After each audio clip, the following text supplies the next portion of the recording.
ஏதோ மனதெங்கும் ஓர் மொழி என்றும் என் மொழி என் இந்தியா.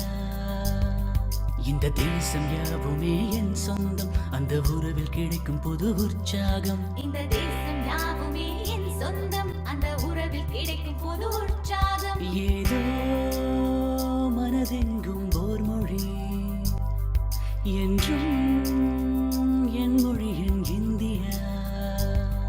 இங்கு இருக்கும் அனைவருக்கும் ஓர் சொல்தான், அந்த சொல்லில் கிடைக்கும் புது வேகம்தான். இங்கு இருக்கும் அனைவருக்கும் ஓர் சொல்தான், அந்த சொல்லில் கிடைக்கும் புது வேகம்தான். இந்த வேகம் தாகம் மோகம் என்று சொல்லும்